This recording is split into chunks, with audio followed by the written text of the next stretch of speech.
Okay, let's unpack this. You know that feeling when it's time for a new HVAC system, maybe the old one's seen better days, or you're just ready for something more efficient? It's a big decision. It really is a Yeah. major investment in your home. Yeah, and when the crew finally shows up, tool bags and all, it can feel a bit like, okay, what exactly is going to happen now? It's clearly not just swapping out a couple of metal boxes, is it? Hey, definitely not. For most homeowners, the actual installation, it is a bit of a black box. You see the old unit go out, the new one come in, but there are just so many um, precise steps the pros take, things you might not even see. Right. And that's exactly what we're diving into today. We've got this guide here that really uh, pulls back the curtain on that whole process. It breaks down everything that goes on during a professional HVAC installation. Yeah, our mission here is to walk you through what this material lays out step by step.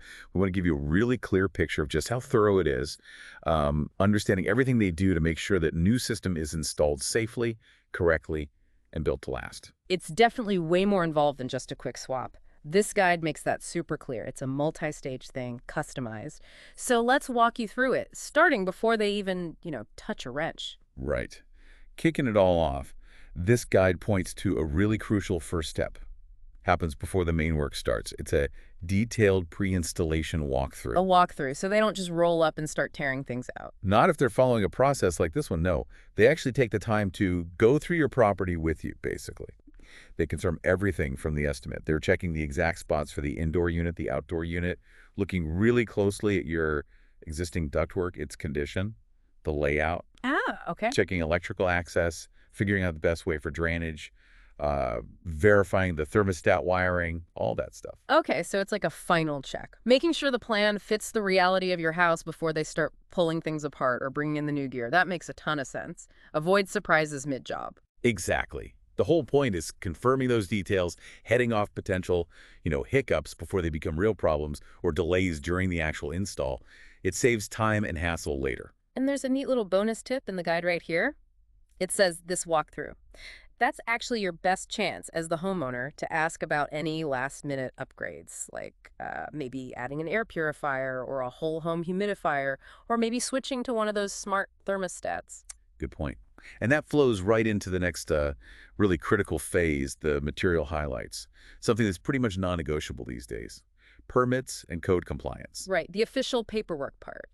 This guide points out, yeah, in most cities, most counties, a new HVAC install needs a permit and usually a final inspection by a city official, too. And a key sign of a reputable contractor, this document says, is that they handle all that paperwork for you.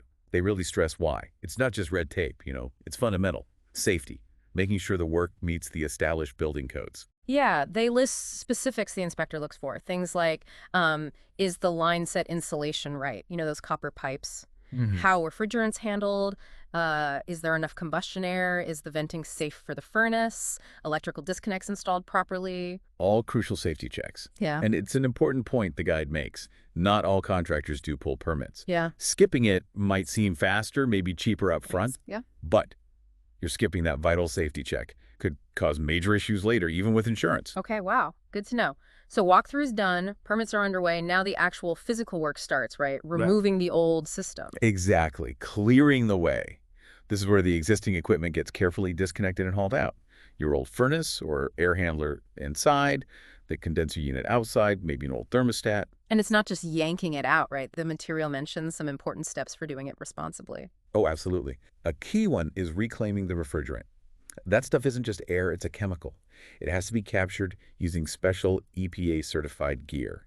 Can't just vent it. That's an environmental thing and a legal requirement. Right. Plus, making sure the old units and debris are disposed of safely. And securing any old gas or electrical lines they disconnect, capping them, labeling them, so nothing hazardous is left behind. Precisely. Safety first. Now, the guide does mention, look, you should expect some noise, some movement during this part. They are taking out big equipment. But it also notes that standard practice is protecting your home, using drop cloths, keeping things clean, and they promise a thorough cleanup afterwards. Good. Always appreciate that. So all systems gone. The guide then talks about building the foundation, ducting, electrical, prep work. Yeah, this phase is all about getting the underlying infrastructure ready for the new system. This is especially important if your existing ductwork needs changes to work best with the new unit which might be more efficient or have different airflow needs. Yeah. Like maybe adding new return ducts for better airflow, sealing leaky joints in the old ducts. That sounds important. Hugely important. Leaky ducts waste a ton of energy, or they might need to transition sheet metal, to make a perfect connection for the new equipment. Okay. And it also includes running any new wiring needed. Could be high voltage for the equipment itself, or new low voltage wires for the thermostat. There's a specific fact the guide pulls out here that really stuck with me. It says even the absolute best, most high-tech HVAC equipment, it just won't work right if the ductwork isn't good. They say the system needs to breathe. That's a great way to put it. And it really underlines how everything is connected, isn't it? You can spend a fortune on the fanciest unit, but if the air can't get where it needs to go efficiently through those ducts, you won't get the comfort or the savings or even the lifespan you expect. This prep work makes sure that whole system works together. Okay, groundwork is laid. Now we get to the main event. Installing the heart, putting in the new gear. This is it. The new furnace or air handler gets carefully positioned inside, secured, leveled. The outdoor condenser unit gets set up outside, usually on a special pad or sometimes mounted on a bracket. The guide lists some specific technical things here, like making sure that indoor unit is perfectly level, crucial for drainage, apparently. Absolutely. And things like brazing the refrigerant lines. Brazing. Yeah, it's a high-temperature way to join those copper pipes. Yeah. Creates a really strong leak-proof seal. Super important. Then connecting the condensate drains. Yeah. Making sure they're pitched right so water flows away. Installing and wiring up the new thermostat. Great. And they mention a detail for the high-efficiency systems. You'll often see a second PVC pipe for venting, and sometimes a little pump, a condensate pump. Because those systems pull so much heat out, the exhaust is cooler and makes more water. Needs help draining sometimes. Wow, okay. Even the draining is more complex. They even mention upgrading thermostats again here as part of the service. Shows a detail involved. Yeah, and all that leads into what the guide calls a really critical moment. Charging, testing, and startup. This phase, it's just absolutely vital for how well the system runs and how long it lasts. It takes real expertise. This is where they add the refrigerant, the coolant stuff, right? The guide talks about pressurizing the lines first to check for leaks. Check for leaks with nitrogen, usually. Then they pull a deep vacuum that gets all the air and moisture out of the lines, critical step. And then they carefully charge it with the exact right amount of refrigerant, not too much and not too little. Okay. And then comes a whole battery of tests. They're measuring things like static pressure, airflow CFM, cubic feet per minute, how much air is moving, how easily. Okay. They check superheat and subcooling. Those are technical readings that confirm the refrigerant charge is perfect for your specific system and the current conditions. They check voltage, amp draw on the motors. For furnaces, they meticulously check gas pressure, combustion performance, safety and efficiency checks. That sounds incredibly detailed, like really technical stuff. It is. But the guide has a stark warning here, doesn't it? It says, skipping these tests or getting that charge or airflow wrong. It's not minor. It can seriously cut efficiency, cost you more on bills, and even shorten the life of the system, like kill the compressor early. That's exactly right. And it highlights the value of doing it properly.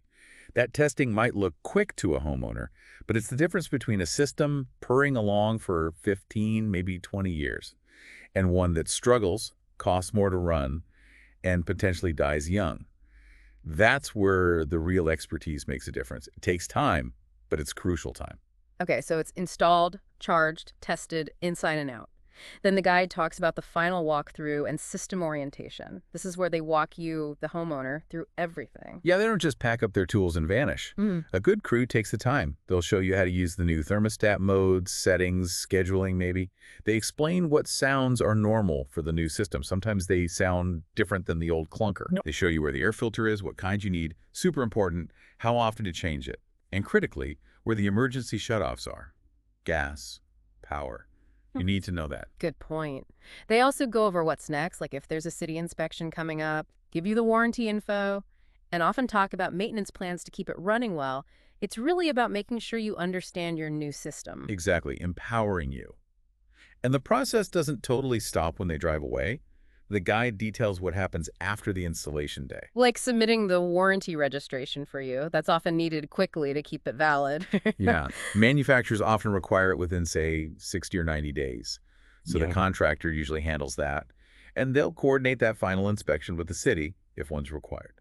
Plus, the guide mentions a standard follow-up, like a call or email in a day or two. Just checking in, making sure everything's running smoothly. You're happy. And they stress that commitment to ongoing support, too, like having 104/7 support lines, repair services down the road, annual tune-ups. It's about the long haul. Building that relationship, yeah.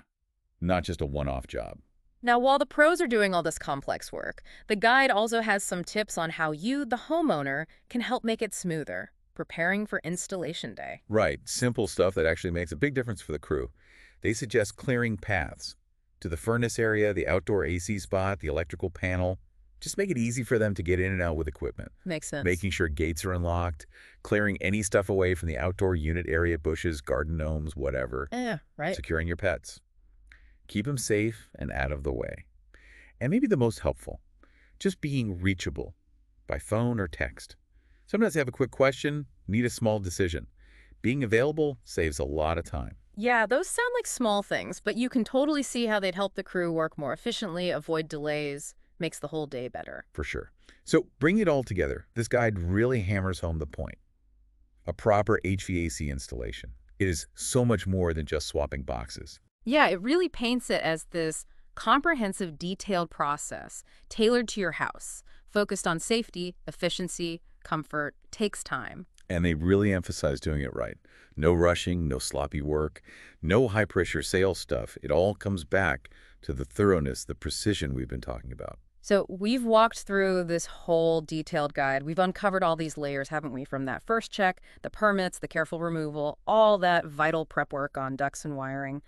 Then the precise installation, that super technical charging and testing, and finally, the walkthrough and follow-up. It's a lot. It really is. And understanding just how many steps there are and the skill needed for each one, it does demystify it a bit. And it really highlights the value, of finding a contractor who follows this kind of thorough process versus someone maybe cutting corners. Absolutely. So thinking about this whole complex dance, all the meticulous steps the pros take, and then those simple prep tips for you, the homeowner, this guide shows it's kind of a team effort, considering how many crucial stages there are. I mean, from checking duct seals to measuring subcooling, where do you think the homeowner's preparation, those seemingly small tasks like clearing a path or having your phone handy, actually plays the biggest role in making sure the whole installation is a success? Something to